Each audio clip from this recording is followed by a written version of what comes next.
Hello అండి అందరికీ welcome to my channel అన్నం ఆయుర్వేదం. ఈరోజు ఇంకొక స్పెషల్తో మీ ముందుకు వచ్చేసానండి. అదే సొరపిట్టు. సొరపిట్టు అంటే చాలామందికి తెలియకపోవచ్చు, చాలామందికి తెలిసే ఉంటుంది. ఇది సొర చేపతో చేస్తారండి. చాలా చిన్న చిన్నగా ఉంటాయి.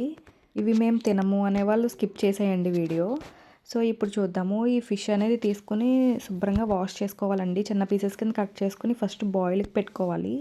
చాలామంది అయితే గడ్డి వేసి అందులో బాయిల్ చేస్తారండి. అది అవైలబుల్ లేని వాళ్ళు సో వాటర్ వేసి నార్మల్గా కూడా బాయిల్ చేసుకోవచ్చు.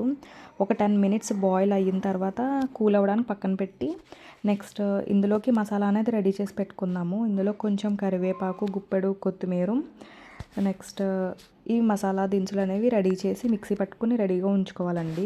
నెక్స్ట్ ఇవి కూల్ అయిపోతాయండి. అప్పుడు ఈ స్కిన్ చూస్తున్నారు కదా, ఈ స్కిన్ అనేది ఓన్లీ పై స్కిన్ అనేది తీసుకోవాలి. సో తీసుకుని ఇలా క్లీన్ చేసి పక్కన పెట్టుకుందామండి. నేను టోటల్గా అన్నీ క్లీన్ చేసిన తర్వాత చూపిస్తాను. ఇలా వస్తుంది. లోపల బోన్స్ కూడా ఉంటాయండి. అవి గట్టిగా ఉండవు, చాలా డెలికేట్గా ఉంటాయి. అవి తిన్నా కూడా హెల్త్కి మంచిదే అని చెప్పి అవి రిమూవ్ చేయరు చాలామంది. మేము కూడా రిమూవ్ చేయము. సో అవి కొంచెం స్మాష్ చేసుకుని మసాలా ఇందులో యాడ్ చేసుకోవడమే. కొంచెం పసుపు, కొంచెం సరిపడా మీరు ఎంత తింటారో దానికి సరిపడా కారం వేసుకోండి. మేమైతే 1.5 స్పూన్ యాడ్ చేసుకున్నాము.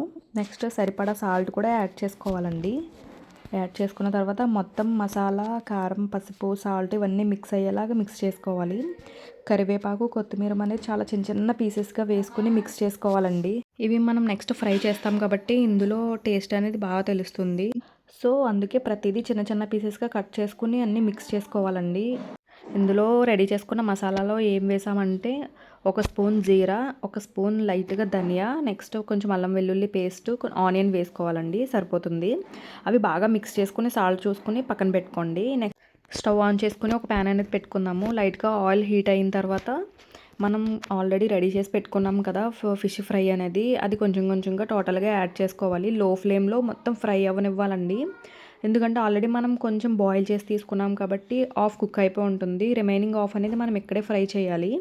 మనం లో ఫ్లేమ్లోనే ఫ్రై చేసుకుంటూ ఉండాలండి. మనం అలా పెట్టేసి ఉంచేసిన ఆర్ హై ఫ్లేమ్ పెట్టినా కింద మాడిపోతుంది, చూసుకోండి. నెక్స్ట్ లైట్గా ఆయిల్ అనేది యాడ్ చేసుకుని మళ్ళీ హీట్ చేసుకుంటూ ఉండండి. ఎంతో టేస్టీగా ఉండే ఫిష్ ఫ్రై రెడీ అయిపోతుంది. టేస్ట్ అయితే చాలా బాగుంటుందండి. ఇది సాంబార్, రసం కాంబినేషన్స్లోకి అయితే ఎక్సలెంట్ ఉంటుంది. తెలియని వాళ్ళు ట్రై చేసేయండి. వీడియో నచ్చితే లైక్ చేయండి. Thanks for watching.